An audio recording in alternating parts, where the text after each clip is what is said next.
Have you ever noticed how some people say they want peace, but somehow keep finding chaos? They say they want a healthy relationship, yet they end up with the same type of person over and over again. They say they want success, but when opportunities appear, they procrastinate, overthink, and pull away. Most people think this is a mindset problem, but what if it's actually a nervous system problem? What if the reason you keep repeating certain patterns isn't because you're lazy, broken, or lacking discipline, but because your nervous system has become attached to what's familiar? And for many people, what's familiar is chaos. Your nervous system has one primary job: keep you alive, not make you happy, not help you reach your goals, not help you manifest your dream life. Its job is survival. And because of that, your nervous system is constantly scanning your environment and asking one question: am I safe?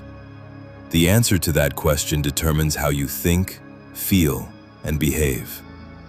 The problem is that your nervous system doesn't only learn from the present moment, it learns from your past. Every experience you've had has helped shape how your body interprets reality. If you grew up around stress, conflict, unpredictability, criticism, or emotional instability, your nervous system adapted to that environment.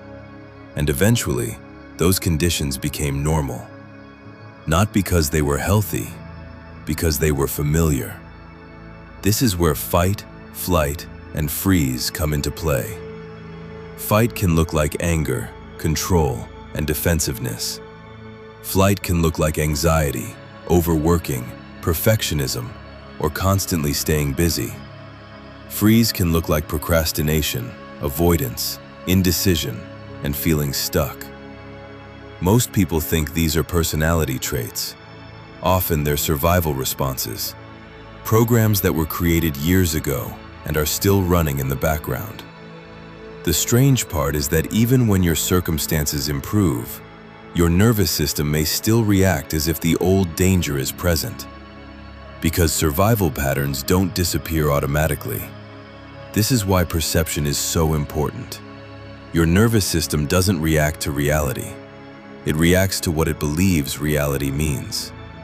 Two people can face the exact same opportunity. One sees possibility, the other sees danger. One sees growth, the other sees potential failure. The event is the same. The perception is different. And perception is heavily influenced by belief. Your beliefs are more powerful than most people realize, because beliefs become filters. If you believe people can't be trusted, your nervous system will constantly search for evidence to confirm it. If you believe money is hard to make, you'll overlook opportunities that could change your life. If you believe you're not good enough, you'll find reasons to doubt yourself even when you're succeeding.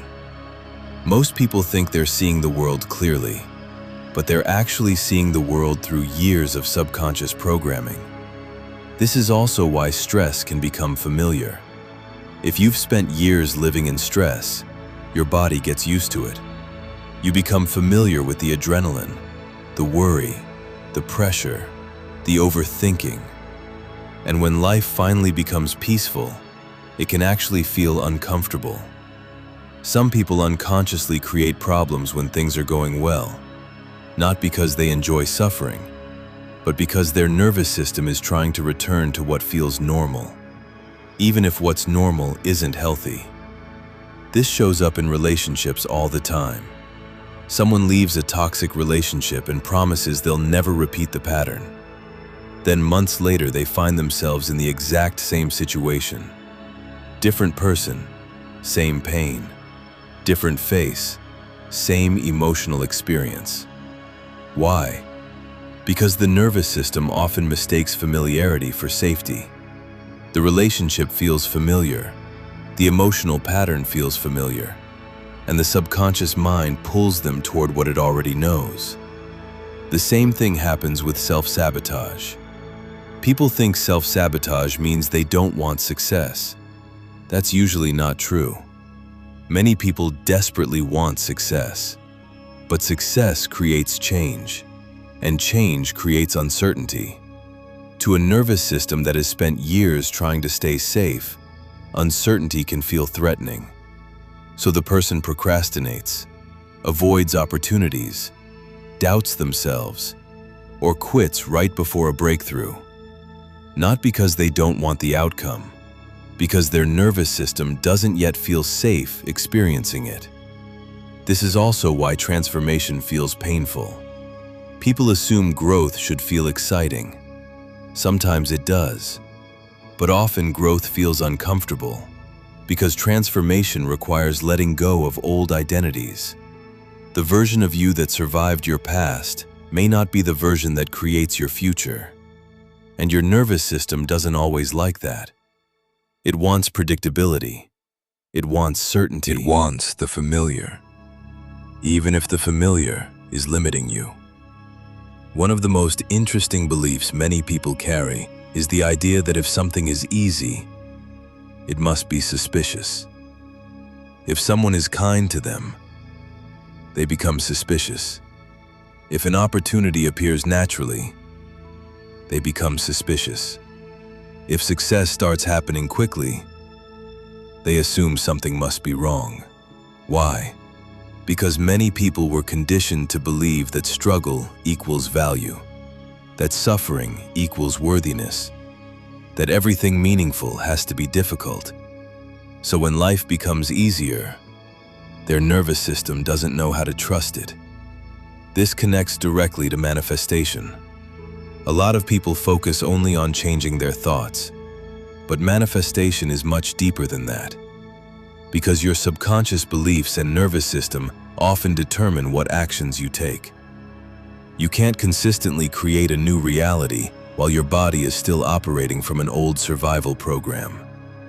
If abundance feels unsafe, you'll resist it.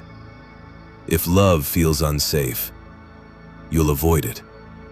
If success feels unsafe, you'll shrink yourself. The goal isn't just thinking differently. The goal is teaching your nervous system that it's safe to experience something different. And that's where nervous system rewiring begins. Not through force, not through pretending, but through awareness and repetition. Every time you choose a new response instead of an old reaction, you're rewiring. Every time you stop running back to familiar chaos, you're rewiring. Every time you remain present through discomfort instead of escaping it, you're rewiring. Little by little, your body begins learning a new definition of safety. A definition that includes peace. A definition that includes growth. A definition that includes abundance. A definition that includes becoming who you truly are. The truth is, your nervous system may be addicted to chaos, but it can learn peace. It may be attached to survival, but it can learn abundance. It may be programmed by your past, but it does not have to determine your future. Because healing isn't about becoming someone new. It's about teaching your body that it is finally safe to stop surviving and start living.